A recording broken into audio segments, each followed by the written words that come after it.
नमस्कार मित्रों, स्वागत है आपका अपना चैनल रुद्र शक्ति ज्योतिष में। मैं आपके साथ ज्योतिषाचार्य शशिकांत चतुर्वेदी। आज हम विचार करेंगे 2023 कैसा रहेगा मकर राशि वाले जातकों के लिए। इससे पहले हम लोगों ने वीडियो देखा मेष से लेकर के धनु राशि वाले जातकों के लिए 2023 कैसा रहेगा, इसी चैनल पर वीडियो है, आप जा कर के देख सकते हैं।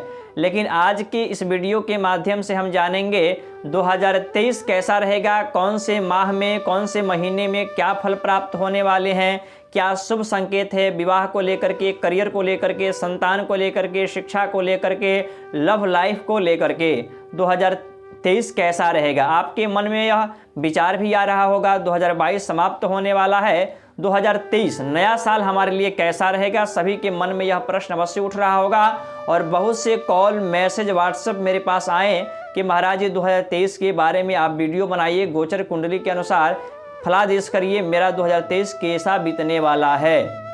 तो इस चैनल के माध्यम से, इस वीडियो के माध्यम से ये जानकारी प्राप्त करेंगे धनु राशि वाले जातकों के लिए 2023 कैसा है।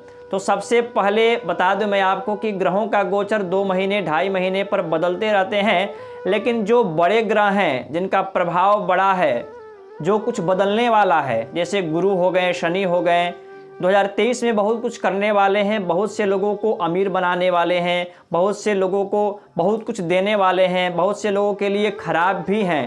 तो इन ग्रहों के, इन गोचरों को, अशुभ फल को, खराब फल को कैसे समाप्त करें, किस उपाय से इन अशुभ फल को हम इससे निवृत्ति पाएं और शुभ फल इनका प्राप्त कर सकें, आपको उपाय भी बताई जाएगी इस चैनल के माध्यम से। तो चलिए आइए जानते हैं क्या गोचर होने वाला है। तो सबसे पहले 17 जनवरी के दिन शनि जो है कुंभ राशि में गोचर कर रहे हैं। मूल त्रिकोण राशि है शनि का, और ये जो है 17 जनवरी के दिन कुंभ राशि में गोचर कर रहे हैं। और 22 अप्रैल के दिन गुरु जो है, देवगुरु बृहस्पति, मेष राशि में गोचर कर रहे हैं।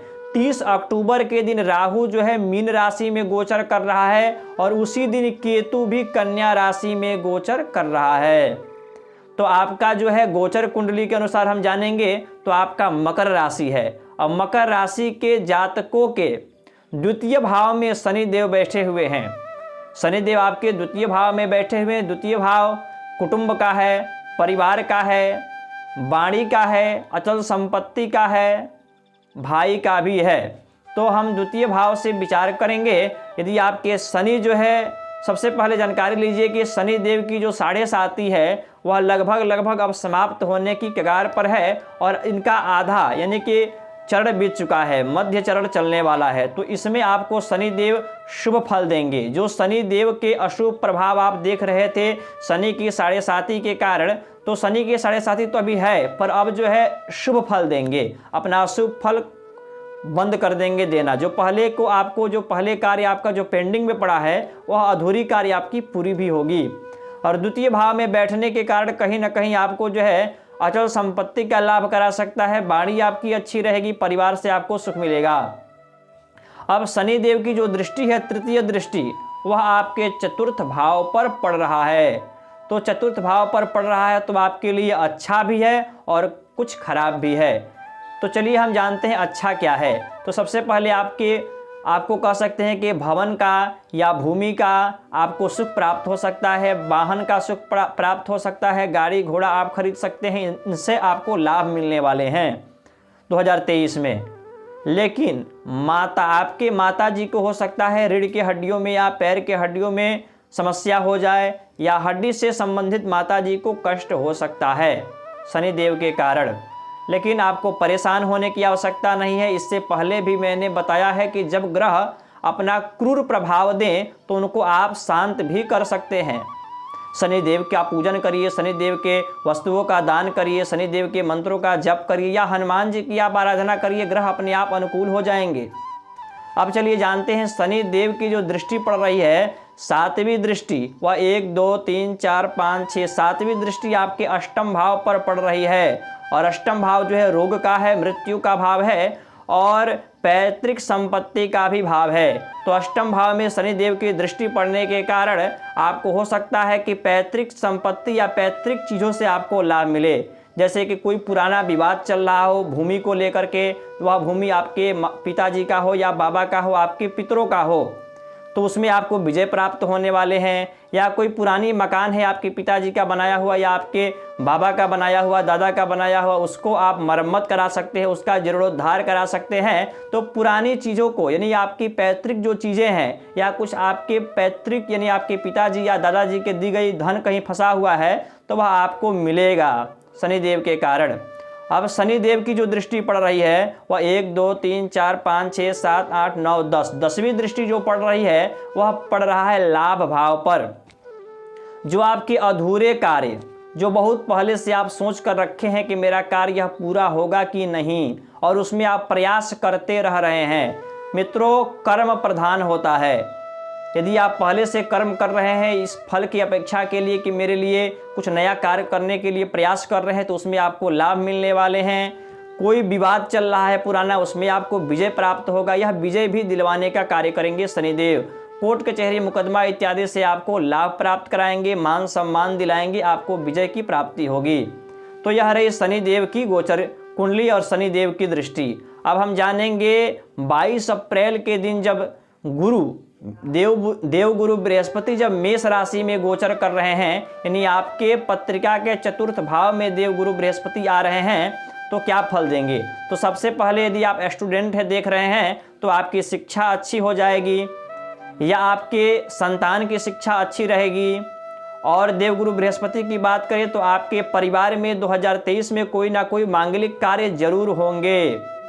परिवार में मांगलिक कार्य होने वाले हैं, शादी विवाह या संतान की प्राप्ति, इस प्रकार से आपको शुभ संकेत देने वाले हैं बृहस्पति। और जो मैंने आपको बताया कि माता को, आपके माताजी को रीढ़ के हड्डियों में या पैर के हड्डियों में हड्डी से संबंधित जो समस्याएं हैं वह भी 22 अप्रैल के दिन देवगुरु बृहस्पति के आ जाने के कारण वह समाप्त हो जाएगा रोग।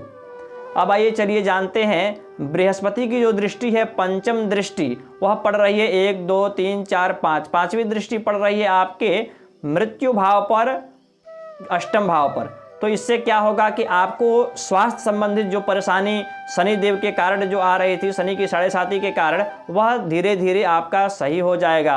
आपको पैतृक चीज़ों से लाभ मिलेगी बृहस्पति के कारण।